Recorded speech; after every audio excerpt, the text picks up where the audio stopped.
ये आकाशवाणी रायपुर है। छत्तीसगढ़ी समाचार बुलेटिन के संग मीनल तिवारी की जय जोहार। अब सुनो आज के प्रमुख समाचार। प्रधानमंत्री शुक्रवार के वीडियो कॉन्फ्रेंसिंग में राज्य के गृह मंत्री मन के चिंतन शिविर ला करही संबोधित। प्रदेश में आज गोवर्धन पूजा के तिहार गौठान दिवस के रूप में मनाए जाते। मुख्यमंत्री ह अपन रायपुर निवास में गौवंश ला खिचड़ी खवा के करीन पूजा पाठ। और छत्तीसगढ़िया ओलंपिक के तीसरा चरण विकासखंड स्तर में काली 27 अक्टूबर ले होही शुरू। अब समाचार विस्तार ले। प्रधानमंत्री नरेंद्र मोदी शुक्रवार के वीडियो कॉन्फ्रेंसिंग में राज्य के गृह मंत्री मन के चिंतन शिविर ला संबोधित करही। केंद्रीय गृह और सहकारिता मंत्री अमित शाह काली ले हरियाणा के सूरजकुंड में शुरू होवैया 2 दिन के चिंतन शिविर के अगुवाई करही। चिंतन शिविर में केंद्र शासित प्रदेश के उपराज्यपाल और प्रशासक भाग लिही। एकर संगे संग राज्य के गृह सचिव और पुलिस महानिदेशक, केंद्रीय सशस्त्र बल और केंद्रीय पुलिस संगठन के महानिदेशक घलो ये शिविर में भाग लिही। एमा 6 सत्र होही, जेमा आने विषय में गोट बात करे जाही। प्रधानमंत्री है एसो स्वतंत्रता दिवस के संबोधन में पंच प्रण के घोषणा करे रही। ओकरे मुताबिक शिविर में विजन 2047 और पंच प्रण पर कार्य योजना तैयार करना है। ये शिविर के उद्देश्य केंद्र और राज्य स्तर में आने पक्ष के बीच योजना ला बने असन चलाए और उखर बीच तालमेल बने बनाना है। प्रदेश में आज गोवर्धन पूजा के तिहार गौठान दिवस के रूप में मनाए जाते। मुख्यमंत्री भूपेश बघेल अपन रायपुर निवास में आज बिहिनिया अपन परिवार वाले मन संग गाय और बैला ला खिचड़ी खवा के गोवर्धन पूजा करीन। संगे संग गौरी गौरा के पूजा पाठ करके प्रदेशवासी मन के खुशहाली और समृद्धि के कामना करीन। ये बेरा में पारंपरिक लोक धुन संग सुहा नचैया और राउत नाचा के दल मन अपन सुघ्घर प्रस्तुति दी। मुख्यमंत्री यह पारंपरिक वेशभूषा में राउत नाचा दल के बीच में पहुंच के उखर उत्साह बढ़ाई। ये मौका में मुख्यमंत्री है किहिन की छत्तीसगढ़ में एक दूसर के घर में दिया अमराय के परंपरा हवे, जो लक्ष्मी पूजा ले शुरू होते और गौरा गौरी पूजा गोवर्धन पूजा तक ये परंपरा के पालन करे जाते। उमन किहिन की गोवंश के हित बर राज्य सरकार सरलग काम करत है, जेकर फायदा पशुपालक मन ला मिलत है। उन्हें महासमुंद जिला के आने गौठान मन में आज गौ माता के पूजा पाठ करके खिचड़ी खवाई गिस। ये मौका में महिला स्व सहायता समूह गौठान समिति के सदस्य, जनप्रतिनिधि और गांव के लोगन मौजूद रहीं। राजधानी रायपुर समेत प्रदेश भर में आज गोवर्धन पूजा व अन्नकूट के पर्व उत्साह के संग मनाए जाते। आज के दिन गौ माता के पूजा पाठ करके खिचड़ी खवाए जाते और गोबर ले गोवर्धन पर्वत बना के ओखर पूजा करके गौ माता ला ऊपर ले रेंगाए जाते। राजधानी रायपुर के दूधाधारी मठ में घलो अन्नकूट और गोवर्धन पूजा के कार्यक्रम राखे गिस। प्रदेश के आने जिला मन में घलो गोवर्धन पूजा करे के समाचार मिले हैं। राज्यपाल अनुसुईया उइके और मुख्यमंत्री भूपेश बघेल प्रदेशवासी मन ला गौरी गौरा गोवर्धन पूजा के बधाई और शुभकामना दिन है। छत्तीसगढ़िया ओलंपिक के तीसरा चरण काली 27 अक्टूबर ले शुरू होही। विकासखंड स्तर में होवैया तीसरा चरण के ये प्रतियोगिता 10 नवंबर तक चलही। एकर पहली राज्य युवा मितान क्लब स्तर और जोन स्तर में प्रतियोगिता होगे है। खबर के मुताबिक छत्तीसगढ़ के पारंपरिक खेल ला बढ़ावा देबर खिलाड़ी मन ला मंच प्रदान करे और खेल कोती लोगन मन में जन जागरूकता लाए बर छत्तीसगढ़िया ओलंपिक खेल के आयोजन 6 चरण में करे जावत है। छत्तीसगढ़िया ओलंपिक में गिल्ली डंडा, पिट्ठू, संखली, लंगड़ी दौड़, कबड्डी, खो-खो, रस्साकसी, बाटी, बिल्लस, फुगड़ी, गेड़ी दौड़, भौरा, लंबी कूद और 100 मीटर दौड़ शामिल करेंगे हैं। लौह पुरुष सरदार वल्लभ भाई पटेल की जयंती 31 अक्टूबर के राष्ट्रीय एकता दिवस के रूप में मनाए जाते।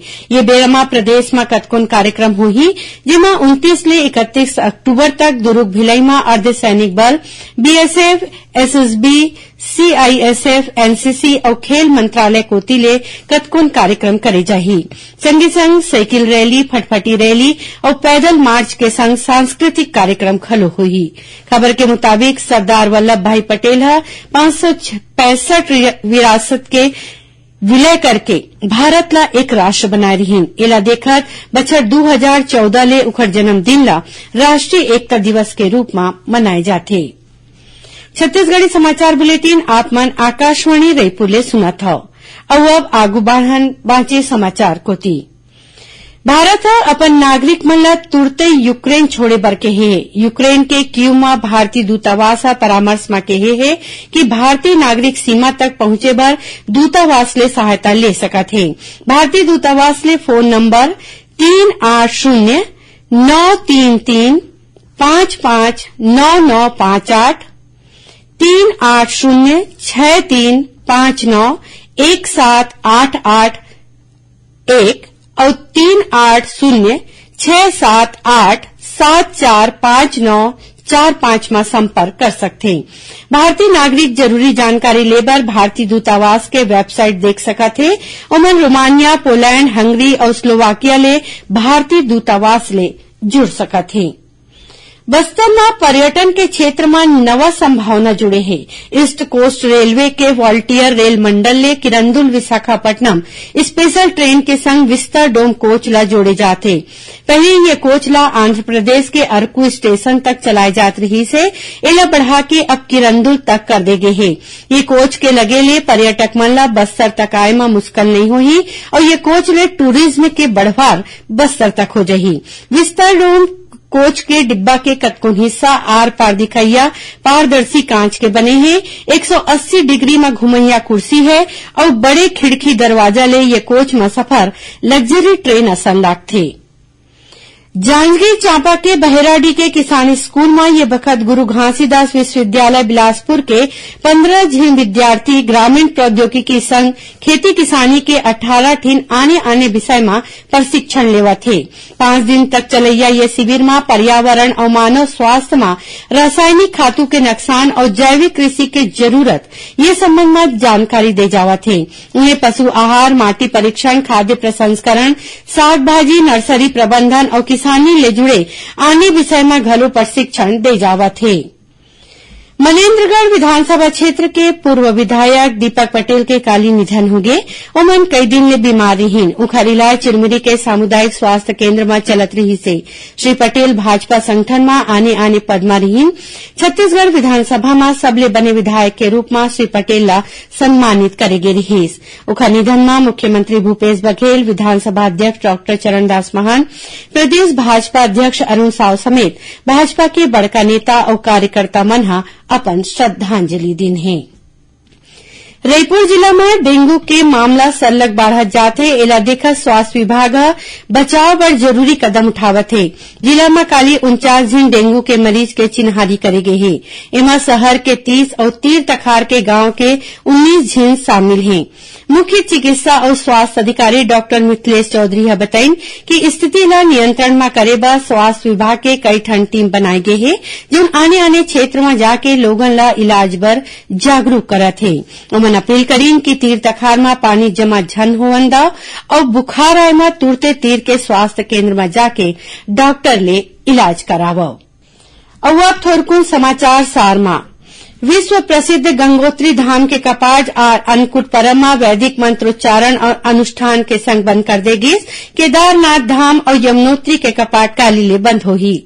छत्तीसगढ़ राज्य स्थापना दिवस में 1 नवंबर के प्रदेश के सब्बो सरकारी भवन में रोशनी करे जाही। मोहला मानपुर चौकी जिला के तुकाम गांव में पाछू संझा माओवादी मन हा एक मनखे के गोली मार के हत्या कर दीन। और रायपुर के माना में एक रेस्टोरेंट में काम करैया 2 झन युवक मन हा रेस्टोरेंट संचालक के हत्या कर दीन। पुलिस हा दोनों ला गिरफ्तार कर ले है। आखिर में प्रमुख समाचार एक घाव फेर। प्रधानमंत्री शुक्रवार के वीडियो कॉन्फ्रेंसिंग लिए राज्य के गृह मंत्री मन के चिंतन शिविर ला करही संबोधित। प्रदेश में आज गोवर्धन पूजा के तिहार गौठान दिवस के रूप में मनाए जाते। मुख्यमंत्री है अपन रायपुर निवास में गौवंश ला खिचड़ी खवा के करें पूजा पाठ। और छत्तीसगढ़िया ओलंपिक के तीसरा चरण विकासखंड स्तर में काली 27 अक्टूबर ले हो ही शुरू। एक संग छत्तीसगढ़ी समाचार बुलेटिन यही सिरावत है। जय जोहार।